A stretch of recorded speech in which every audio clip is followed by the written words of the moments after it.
2026 assembly ఎన్నికల కోసం UP మాజీ CM SP chief Akhilesh Yadav ground preparation మొదలుపెట్టాడు. ఇందులో భాగంగా హిందూ ఓటు బ్యాంకును టార్గెట్ చేశాడు. హిందూ ఓటు బ్యాంకు కన్సాలిడేషన్ కారణంగానే గత 2 పర్యాయాలు యోగి ఆదిత్యనాథ్ జయకేతనం ఎగురవేశారు. ఈ నేపథ్యంలో అఖిలేష్ యాదవ్కు తత్వం బోధపడింది. హిందువుల ఓట్లను చీల్చితే గాని గట్టెక్కలేమని అర్థమైపోయింది. అందుకే గతంలో ఎన్నడూ లేనంత బలంగా తయారైన హిందువుల ఓట్లను చీల్చే ప్రక్రియకు శ్రీకారం చుట్టాడు. ఇందులో భాగంగా తమ పార్టీ ఎంపీ రామ్జీ లాల్ సుమన్ను రంగంలోకి దింపి దళితులకు రాజపుత్తులకు మధ్య అగ్గిరాజేశాడు. ఇందుకోసం లండన్కు వెళ్లి మరీ టూల్ కిట్ ప్రిపేర్ చేసుకున్నట్లు తెలుస్తోంది. 2026 అసెంబ్లీ ఎన్నికలే టార్గెట్గా అఖిలేష్ వేసిన మాస్టర్ ప్లాన్ ఏంటి?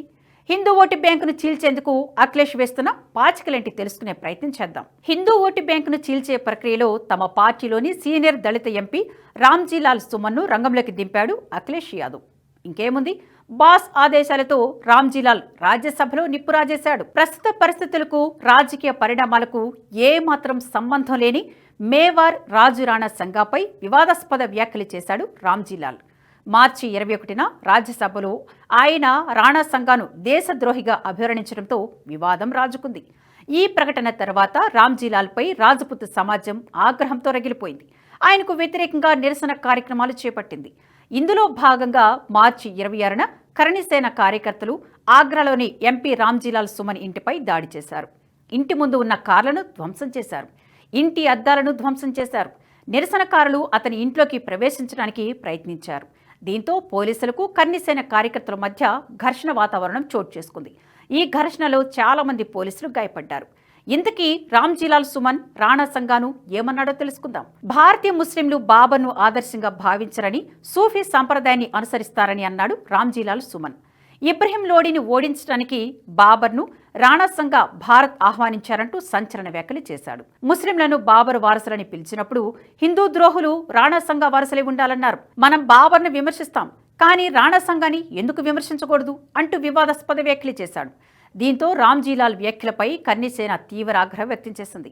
ఒక్క యూపీలోనే కాదు, ఉత్తర భారత రాష్ట్రాల్లోని రాజపుత్ వర్గం రామ్జీలాల్పై అగ్గి మీద గుగ్గిలమైంది. కలెక్టరేట్లు, ఎస్పీ కార్యాలయాలు, జెడ్పీ కార్యాలయాలు తేడా లేకుండా కర్ణిసేన కార్యకర్తలు నిరసన కార్యక్రమాలు నిర్వహించారు. ఎస్పీ అధినేత అఖిలేష్ యాదవ్ ఎంపీ రామ్జీలాల్ సుమన్ దిష్టిబొమ్మలను దగ్ధం చేశారు. దీంతో దిగివచ్చిన రామ్జీలాల్ సుమన్ తన ప్రకటన సమాజంలోని కొన్ని వర్గాల మనోభావాలను దెబ్బతీసిందని అన్నాడు. ప్రజల మనోభావాలకు వ్యతిరేకంగా వ్యవహరించే ఉద్దేశం తనకు లేనప్పటికీ తన ప్రకటన ప్రజలకు అలాంటి సందేశాన్నిచ్చిందంటూ విచారం వ్యక్తం చేశాడు. రామ్జీలాల్ సుమన్ ప్రకటనపై యూపీ సీఎం యోగి ఆదిత్యనాథ్ స్పందించారు. జిన్నాను కీర్తించే వారికి మాత్రమే చరిత్ర తెలుసా? బాబర్, ఔరంగజేబ్, జిన్నాను కీర్తించే వ్యక్తులకు దేశం పట్ల, భారతదేశ వారసత్వం పట్ల, భారతదేశ మహానుభావుల పట్ల ఎలాంటి భావాలు ఉంటాయో ఊహించవచ్చన్నారు. వీరికి మహారాణా ప్రతాప్, రాణా సంఘ, ఛత్రపతి శివాజీ మహారాజ్, గురు గోవింద్ సింగ్ గురించి ఏమి తెలుసని ప్రశ్నించారు. ఔరంగజేబ్, బాబర్లను పూజించే వారి నుండి, జిన్నాను తమ ఆదర్శంగా భావించే వారి నుండి ఇంతకన్నా ఏం ఆశించలేమన్నారు యోగి ఆదిత్యనాథ్. రామ్జీలాల్ సుమన్ ఆరోపిస్తున్నట్లు రాణా సంఘ బాబర్ను భారత్కు ఆహ్వానించాడా? అసలు చరిత్ర ఏం చెప్తుంది చూద్దాం. దేశం గర్వించదగ్గ హిందూ రాజులలో రాణా సంఘ కూడా ఒకరు. రాణా సంఘ పూర్తి పేరు మహారాణా సంగ్రామ్ సింగ్. 1509 నుంచి 1528 వరకు మేవార్ రాజ్యాన్ని ఆయన పాలించారు. రాజపుత్ వంశాలను ఏకం చేసి విదేశీ దురాక్రమణల నుంచి హిందూ రాజ్యాలను రక్షించడానికి అనేక యుద్ధాలు చేసిన వీరుడు రాణా సంఘ. 1527లో ఖాన్వా వద్ద స్వయంగా బాబర్తో వీరోచితంగా పోరాటం చేశారు రాణా సంఘ.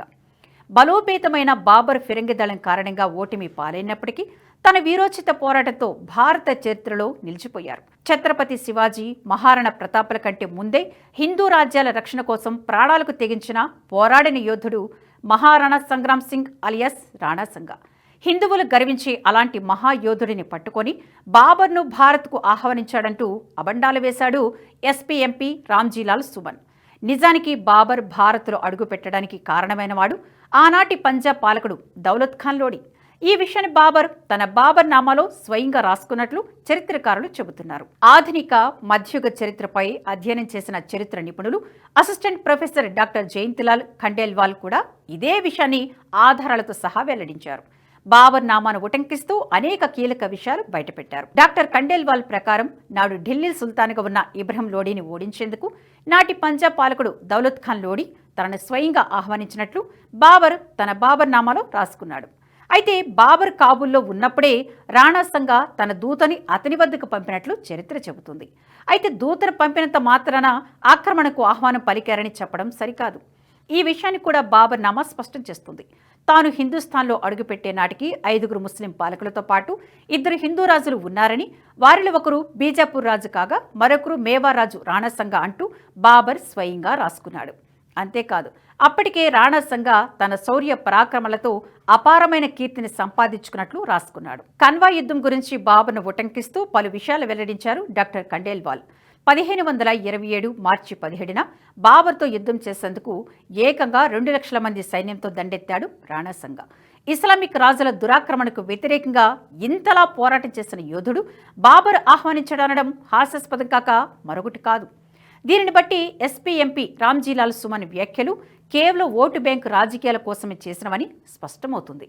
హిందూ ఓటు బ్యాంకు నుంచి దళితుల ఓట్లను వేరు చేసే కుట్ర తప్ప మరొకటి కాదని తెలుస్తోంది. హిందూ ఓటు బ్యాంకులో చీలిక తెస్తే తప్ప 2026లో గెలుపు అసాధ్యమని తేలిపోయింది కాబట్టే అఖిలేష్ యాదవ్ ఈ కుట్రకు తెరతీసినట్లు అర్థమవుతుంది.